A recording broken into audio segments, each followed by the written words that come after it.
Bonjour et bienvenue dans ce 4e numéro d'Actu électrique. Chaque vendredi, le condensé des informations sur la mobilité électrique de la semaine passée. J'ai sélectionné pour vous une quinzaine d'actus sur le monde du véhicule électrique, les constructeurs, les batteries, les marchés et même en bonus 2 infos insolites en fin de vidéo. Vous pouvez facilement vous situer et naviguer dans ce sommaire grâce au bandeau qui est situé en haut de l'écran et au chapitrage de la vidéo. Pour recevoir votre actu électrique hebdo, abonnez-vous dès maintenant en activant les notifications. C'est en plus le meilleur moyen d'apporter votre soutien à la chaîne. Je suis Laurent, vous êtes sur la chaîne Famille Électrique et on démarre tout de suite avec notre première actu de la semaine. Cette première actu de la semaine, donc, elle est donnée par Automobile Propre et elle concerne Ford. La technologie Blue Cruise de Ford, désormais autorisée en France. Et ça, c'est une révolution pour la conduite autonome. Alors, les principaux points à retenir de cet article, donc c'est d'abord la Commission européenne a approuvé l'utilisation de la technologie de Ford Blue Cruise dans 15 nouveaux pays, dont la France, permettant une conduite autonome de niveau 2+.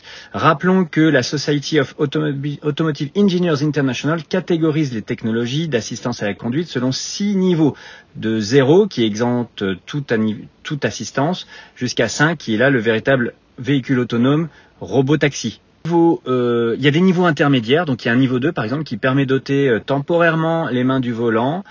C'est un niveau qu'on retrouve aujourd'hui sur de nombreux véhicules, mais la législation impose quand même de garder les mains sur le volant et c'est pourquoi il y a un message d'alerte qui survient rapidement et toute utilisation abusive peut aller jusqu'à une coupure de l'assistance, Tesla par exemple. Un niveau 3 qui permet même de quitter la route des yeux. C'est un peu le premier niveau robotisé. Il y a un niveau 4 qui vous permet de faire autre chose que de porter votre attention sur la route. Néanmoins, toute personne installée au poste de conduite au niveau 4 doit pouvoir reprendre la main. Petite différence tout de même, le FSD de Tesla ira plus loin, il permettra par exemple les dépassements automatiques. Passons maintenant à une deuxième actu que nous donne le site Automobile Propre. Juillet 2024, la Renault Mégane domine les ventes de voitures électriques en France et prend une revanche sur le modèle Y. Donc la Renault Mégane a été la voiture électrique la plus immatriculée en France en juillet 2024 avec 1419 unités, surpassant la Tesla Model Y et confirmant son succès grâce à une stratégie de prix ajustée et surtout au maintien du bonus écologique. Renault fait plus 75% grâce à la Mégane, mais le Scénic enregistre aussi pour sa part 991 immatriculations au mois de juillet. Le marché des voitures électriques est quand même en ralentissement et leur part de marché est tombée à 13,5% en indiquant un ralentissement après une période de croissance forte. Certains modèles, comme le BMW iX1 fait plus 107%, l'ID3 aussi de Volkswagen a bien marché, la Tesla Model 3 par contre se casse la figure avec moins 48%, et MG c'est encore pire effectivement parce que depuis la hausse des taxes et la perte du bonus, surtout la MG4 fait moins 75%, donc ça ce sont des baisses significatives. Le top 10 maintenant, donc en juillet 2024. Donc, je vais regarder le tableau pour vous le commenter, je vais vous l'afficher à l'écran. Donc, en numéro 1, comme je l'ai dit, c'est la Renault Mégane, donc avec 1419 unités.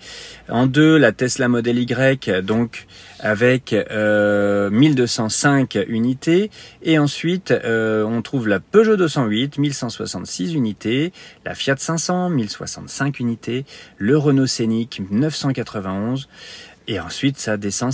Vous allez avoir la petite Renault Twingo, je vous en reparlerai tout à l'heure, qui vend encore 590 unités, alors qu'elle est en fin de vie. On en reparle. La Tesla Model 3, plus que 545 ventes également. Au cumul de 2024, ça nous donne en numéro 1 la Peugeot 208 qui est toujours en tête des ventes en France avec 18 507 véhicules. Ensuite, vous allez avoir la Renault Mégane avec 12 775 véhicules et la Model Y à 12 722 en cumul depuis le 1er janvier 2024.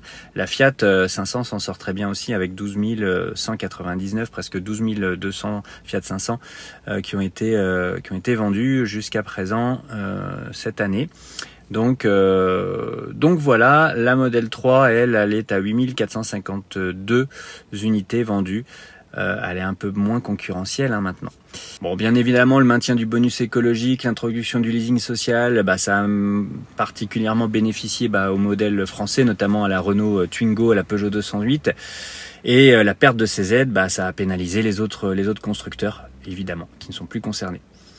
En plus, vous avez quand même un contexte politique un petit peu incertain, on va dire, en ce moment. Donc, le marché était plutôt morose en juillet 2024, avec une baisse de toute façon sur l'ensemble du secteur automobile. Pour l'instant, dans le classement, on voit pas BYD apparaître. Je pense qu'un jour, ils vont forcément intégrer ce top 10 et d'autres également. Allez, on passe à la suite maintenant avec l'actu des constructeurs chinois. XPeng notamment, donc le journal du geek nous dit avoir eu droit à un essai long de la XPeng G9 Performance et on nous parle de ce modèle luxueux chinois.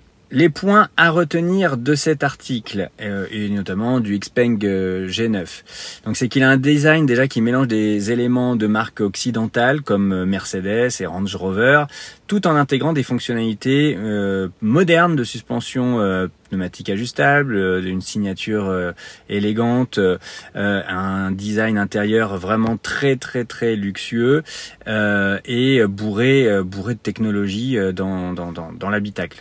Il y a un niveau de finition a priori d'après l'article très haut de gamme avec des sièges en cuir Nappa, un système audio d'in-audio à 22 haut-parleurs, une technologie embarquée comprenant plusieurs écrans tactiles. Je vous mets tout ça en incrustation. Au niveau des performances, 551 chevaux. Il a également donc 2 moteurs électriques et il offre une conduite dynamique et souple avec un 0 à 100 en 4 secondes, tout en étant équipé de suspension pneumatique pour un super confort. Grâce à une batterie de 93 kWh et à une architecture 800 volts, le G9 peut se recharger très rapidement, permettant d'atteindre 80% de charge en seulement 19 minutes sur une borne de 300 kW et d'assurer une autonomie de 400 km. C'est pas terrible. Le modèle Y reste supérieur en termes de multimédia, d'infrastructure de recharge. Le G9, par contre, sera supérieur en qualité de finition et en vitesse de recharge grâce à l'infrastructure 800 volts. Voilà, dites-moi en commentaire ce que vous pensez de cette marque, de ce véhicule. Je complète aussi en faisant référence à un article sur AutoPlus que je vais vous mettre, qui nous apprend que XPeng va aussi déployer des bornes de recharge ultra rapides. Donc son PDG, dont je prononcerai pas le nom, a dit qu'il allait être capable de fournir des chargeurs capables de délivrer des puissances jusqu'à 800 kW et qui permettront de recharger 1 km en 1 seconde avec une disponibilité de ces chargeurs à partir du 3e trimestre 2024 en Chine. XPeng prévoit 10 000 stations de recharge d'ici 2026 et il y en aura 4500 d'entre elles qui seront équipées de bornes ultra rapides comme celle que je viens de vous décrire. Mais pour l'instant, il y a quand même un petit souci d'infrastructures qui sont pas forcément tout à fait adaptées à recevoir ce type de bornes partout. Voilà. Bon, moi, effectivement, d'un point de vue design, je la trouve vraiment jolie, cette XPeng G9. Alors au niveau de la recharge, l'article nous dit que le véhicule est équipé d'une batterie 93 kWh avec une batterie de type NCM. Donc en courant alternatif, il pourra monter jusqu'à 11 kW, ce qui donnerait 9 heures pour atteindre un 0 à 100%. Par contre, au niveau de la recharge rapide en courant continu, là on atteint apparemment de très bonnes vitesses de recharge, puisque le véhicule pourrait recharger est passé de 12 à 80% en 19 minutes. Donc pour une grosse batterie comme ça, c'est vrai que c'est pas mal. Apparemment, ils ont atteint quand même les 293 kW au niveau de la puissance de charge maximum, alors que les spécificités du véhicule annoncent 300. Donc c'est plutôt pas mal. Parmi les petits défauts, moi, que je lui trouve, c'est aberrant, je trouve, qu'un véhicule de cette acabit, quoi, luxueux, n'est pas un planificateur intégré à la manière de Tesla. Je trouve que ça, c'est vraiment un manque. Enfin, en tout cas, moi perso, je crois que c'est le gros plus de Tesla par rapport à plein d'autres marques, et là encore, enfin, pour moi, je pense que c'est un facteur différenciant. Et au niveau du multimédia, bon, vous avez des écrans qui ressemblent fort à un petit peu Apple CarPlay,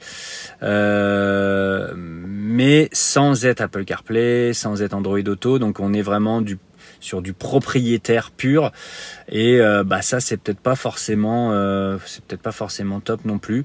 A priori, ça a l'air complet d'après ce que dit l'article. Ils ont pas été gênés, mais bon, je trouve que ça serait pas mal quand même d'être ouvert ou d'utiliser d'autres standards. Au niveau des finitions, l'article est dithyrambique. Voilà, c'est plutôt... On est vraiment dans la cour, nous disent-ils, de Mercedes, d'Audi, de BMW. Et surtout, l'insonorisation du véhicule est très très réussie. Voilà, dites-moi ce que vous en pensez.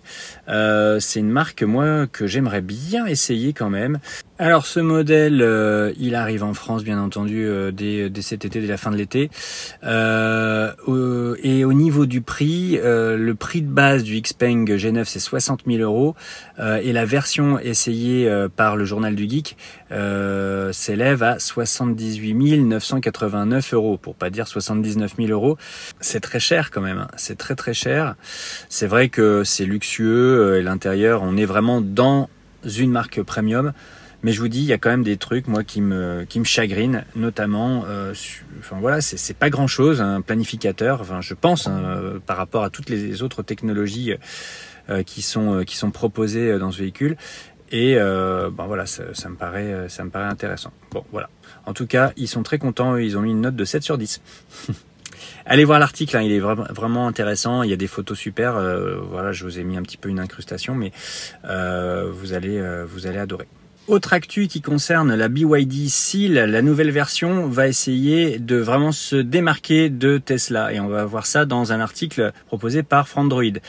Donc la BYD Seal, c'est un modèle phare de la marque. Il adopte donc désormais un capteur lidar pour améliorer la conduite semi-autonome, atteignant potentiellement le niveau 3 d'autonomie. Je vous en ai parlé tout à l'heure en début de vidéo.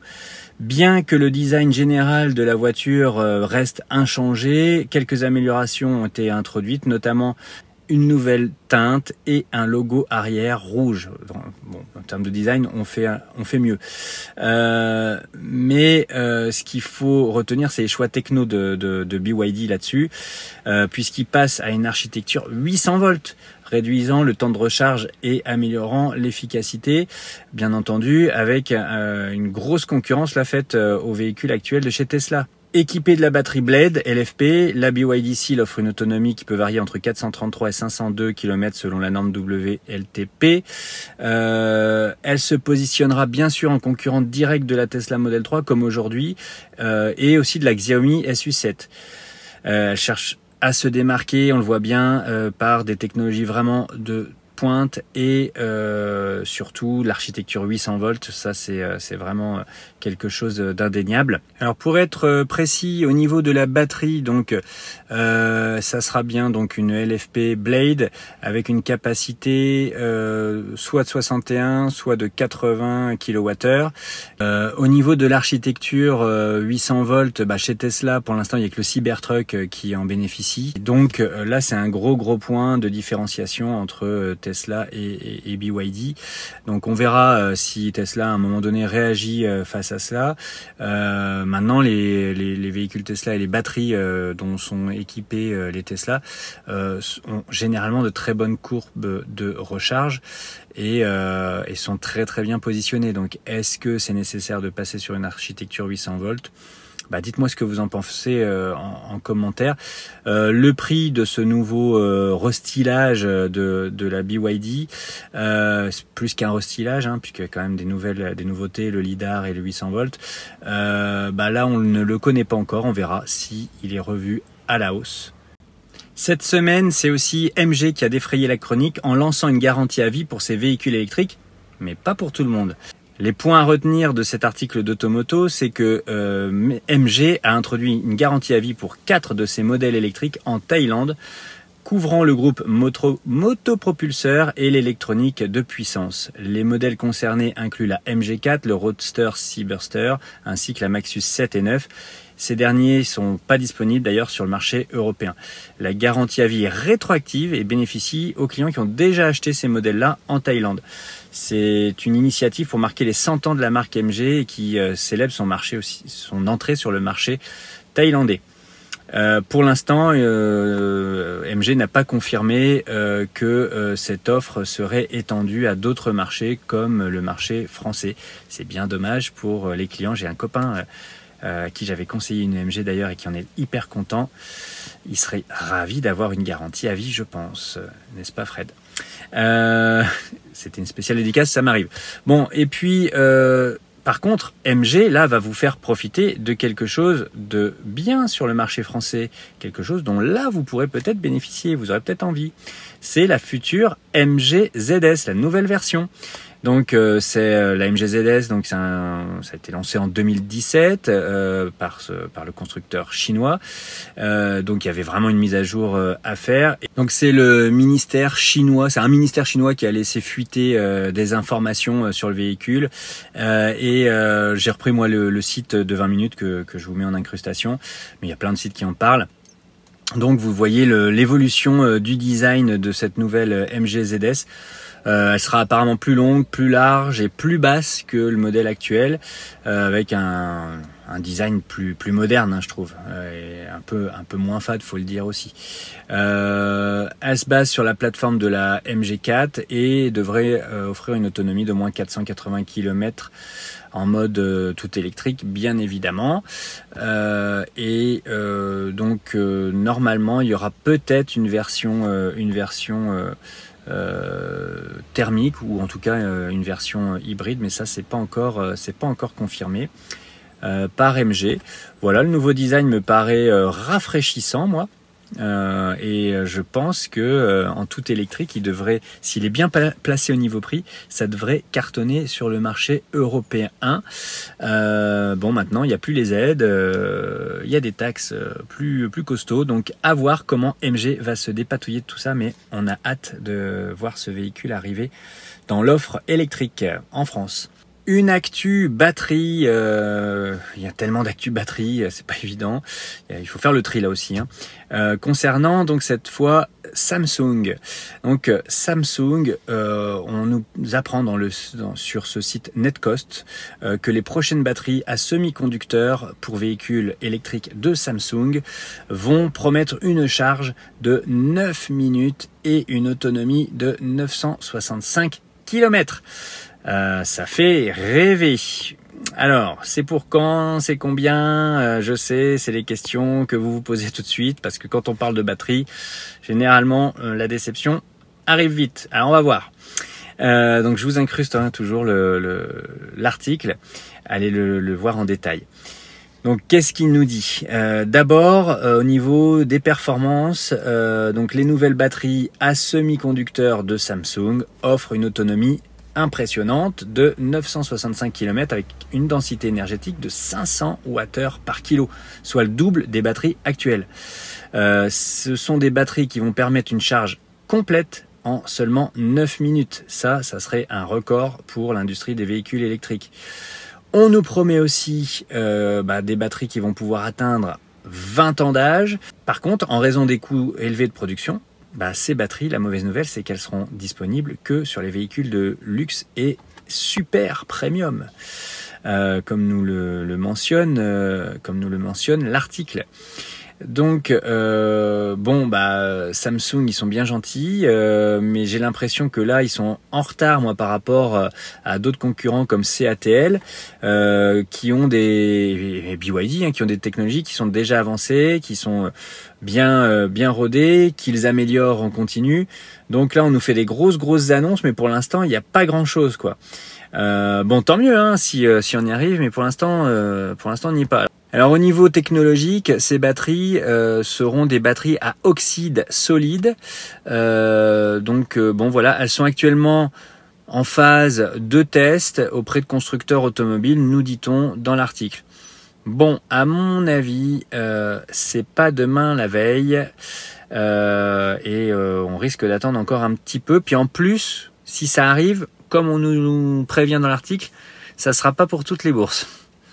À voir. Sans transition, on passe maintenant à 3 infos intéressantes concernant Tesla. La première, c'est que 51% des propriétaires de Tesla la remplacent par un véhicule thermique. Alors là, il y a eu plein d'articles parus là-dessus. Je vous en montre un en incrustation. Mais allez voir la chaîne de Johan Enveux. Il me semble que c'est lui que j'ai vu qu'il avait fait une vidéo là-dessus. Il y en a plusieurs, mais en tout cas, c'est un youtubeur que j'aime bien. Allez jeter un œil sur cette vidéo. Je crois bien que c'est lui. Hein. Puis si c'est pas lui, c'est pas grave. Vous regardez quand même sa chaîne. Il y a plein de trucs intéressants. Et il en produit pas mal des vidéos. Donc, alors revenons-en à nos moutons. Alors l'article là, moi dont je vous parle, je l'ai chopé sur DH, les sports.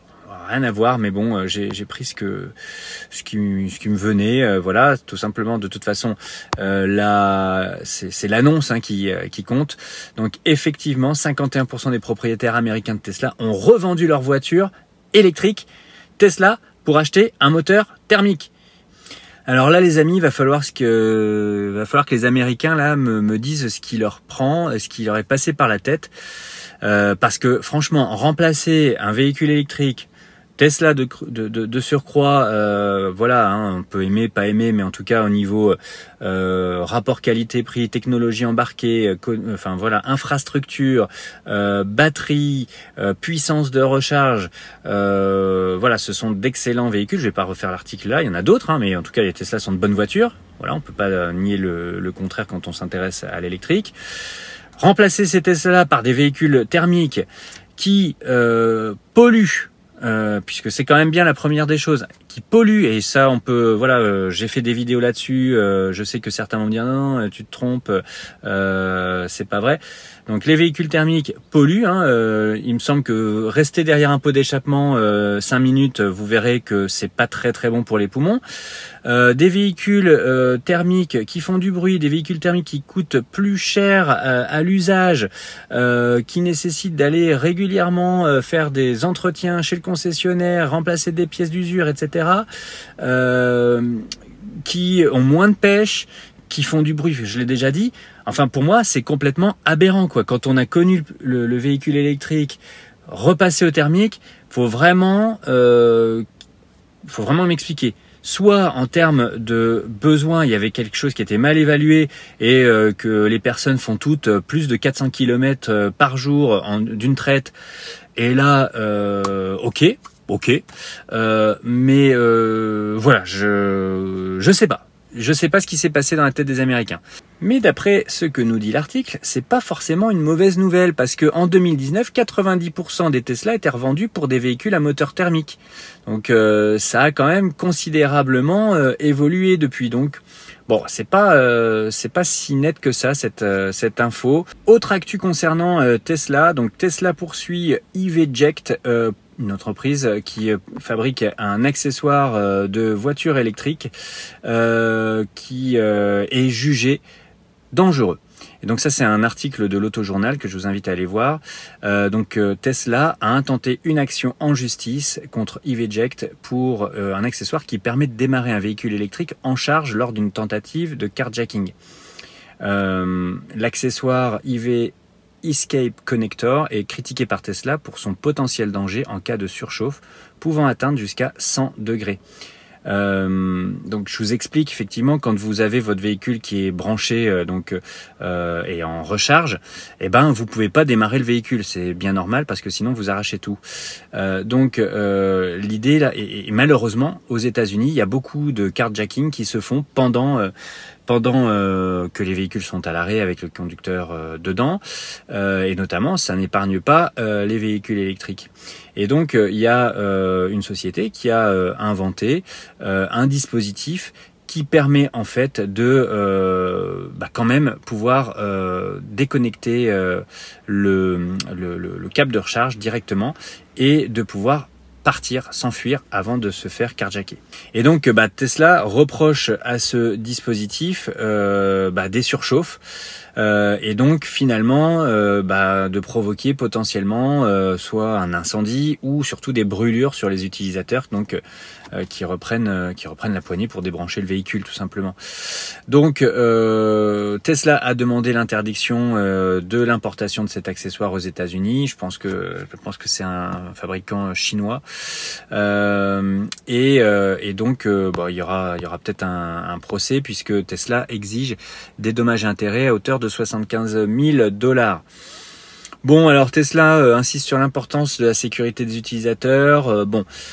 Je sais pas, j'ai l'impression quand même que Tesla là-dessus se sent un peu piqué. Voilà, j'ai l'impression qu'ils aimeraient bien peut-être sortir un dispositif équivalent, peut-être, pourquoi pas, mais sous leur marque. Bon, je me trompe peut-être, mais je sais pas, je trouve que il y a un peu de ça quand même. L'actu suivante concernant Tesla, je vais vous la commenter à travers le site lemoniteurautomobile.be, ce qui me permet de saluer nos amis belges que j'apprécie particulièrement. Puisque, pour tout vous dire, j'ai des origines belges aussi, hein, donc voilà. Alors, que nous dit cet article? C'est que le réseau Tesla Supercharger est désormais accessible avec ChargeMap. Alors, précisons les choses. Le site nous informe que les détenteurs d'un ChargeMap Pass peuvent maintenant recharger leur véhicule électrique sur les réseaux de superchargeurs Tesla. Donc c'est une option supplémentaire de recharge pour eux. Au niveau de la facturation, donc les recharges qui sont effectuées sur les superchargeurs Tesla seront intégrées comme d'habitude dans le suivi de l'application ChargeMap. Et donc ça sera aussi simple que pour le reste. Donc et au niveau des paiements, pas de problème pour les utilisateurs. Bien que ChargeMap Pass soit accepté, les utilisateurs doivent toujours passer par l'application Tesla pour ajouter leurs moyens de paiement et accéder aux bornes. Ça, c'est un peu la limite. Les tarifs préférentiels pour les propriétaires de Tesla ou les abonnés Tesla ne sont pas pris en compte avec le ChargeMap Pass, attention. Bon, ça reste pas aussi pratique que d'avoir un paiement par carte bancaire, mais bon, ça unifie quand même un peu vos moyens de paiement, donc c'est plutôt intéressant et c'est, je pense, relativement une bonne nouvelle pour les non-propriétaires de Tesla, bien évidemment. Avant de passer aux deux bonus insolites, quelques brèves d'actu. Tout d'abord, comme le dit Automobile Propre, nouveau record en Chine. Les voitures électrifiées, donc en juillet 2024, pour la première fois, ont dépassé les 50% de véhicules vendus en Chine. Donc ça, c'est un bon score, donc avec 879 000 unités. Donc voilà, je vous laisse aller lire l'article plus en détail. Il est intéressant. Autre brève, le rouleur électrique nous informe que il a eu l'info comme quoi la Xiaomi SU7, qu'on voit beaucoup parce qu'elle a un très beau design, elle concurrence peut-être la Model S, donc avec de très belles performances, une autonomie de 800 km, une accélération en moins de 3 secondes pour faire un 0 à 100 km/h. Vous l'avez vu forcément, je vous mets en incrustation ici l'article. On apprend que ça sera pas pour l'Europe, le SU7. D'après le constructeur, elle sera pour le moment réservée au marché chinois. Bon, ça va peut-être déplaire à certains, mais bon, que voulez-vous? On va se passer de SU7. Il va falloir vivre quand même sans. Allez, on passe maintenant aux actus insolites. Il y en a deux. La première, elle nous vient de 7sur7.be. Donc vraiment aujourd'hui, je mets à l'honneur nos amis belges. Mais donc j'ai vu sur leur site qu'il y avait un néerlandais du prénom d'Arthur qui se plaint d'avoir été facturé 479 € lors d'une recharge qu'il a réalisée sur son véhicule électrique dans un camping français. Notre néerlandais, voilà, j'apprécie bien entendu les néerlandais, il n'y a pas de souci. Donc il nous dit qu'il s'est rechargé donc dans son camping des Pyrénées donc avec son Audi. Et il est resté branché pendant 26 heures à la station. Donc il a rechargé pendant 26 heures et il a reçu une facture de 479,60 €. Donc il a l'impression d'avoir été floué parce qu'en fait il a rechargé pour environ 12,46 € en termes d'électricité. Mais ce qu'il n'avait pas vu sur l'application qu'il utilise pour la recharge, c'est qu'il y avait un coût de 30 centimes d'euros par minute, ce qui est effectivement plutôt cher. Donc l'article dit qu'il y a effectivement pas mal de soucis avec des campings, des hôtels, notamment en France, qui pratiquent des tarifs prohibitifs. Bon, maintenant tout était indiqué sur l'application, donc c'est un conseil que je donne à Arthur et que je vous donne à tous. Si vous faites une recharge, avant de recharger, même avec la carte par exemple ChargeMap, regardez via l'application les tarifs qui sont pratiqués sur cette borne avant de faire votre recharge, comme ça il n'y aura pas de surprise. Allez, une deuxième info insolite que j'ai trouvée sur un site au doux nom de Supercar Blondie. Qui nous parle de la police de les Dubaï. Promos et les bons plans du moment sont chez Carrefour. Découvrez votre catalogue Carrefour sur l'application Carrefour, mais aussi en ligne sur carrefour.fr et retrouvez les plus belles offres qui vont vous permettre de réaliser un maximum d'économies. Le Cybertruck a rejoint la police de Dubaï en juin dernier et on nous dit qu'il a rapidement captivé les touristes et les résidents. Sa présence dans les zones touristiques a pu faciliter des interactions entre la police et le public, et donc ça a renforcé les relations donc avec le public. Bon voilà, la flotte de Dubaï, elle n'en est pas à son premier véhicule un petit peu décalé comme ça. Vous savez qu'ils ont notamment une Lamborghini, ils ont la Bugatti Veyron également, donc ils ont déjà d'autres supercars cette fois. Mais bon voilà, je trouvais que c'était sympa. Regardez les photos, il a vraiment une bonne tête, hein, ce Cybertruck. Et perso, j'aimerais bien moi avoir ma petite police municipale, tiens, pourquoi pas ici, équipée du Cybertruck. S'il y a des policiers municipaux parmi vous, dites-moi ce que vous en pensez. Voilà, je pense que ça pourrait, à mon avis, ça va plaire à certains. Nous sommes arrivés au terme de cette Actu électrique numéro 4. J'espère que les informations que je vous ai commentées et données vous ont plu, vous ont intéressé, vous ont appris des choses. Bien entendu, si vous voulez recevoir le numéro 5 d'Actu électrique, il faut penser à vous abonner en activant la petite clochette donc sous la vidéo. Ainsi, vous allez soutenir ma chaîne. J'aimerais bien quand même à un moment donné atteindre les 3000 abonnés, ça serait quand même cool. Voilà, j'espère vous retrouver dans une prochaine vidéo consacrée à l'actualité des véhicules électriques et de tout ce qui va autour, bien entendu. Il y a plein de sujets qui vont arriver encore sur cette chaîne. Je vous dis à bientôt sur Famille Électrique.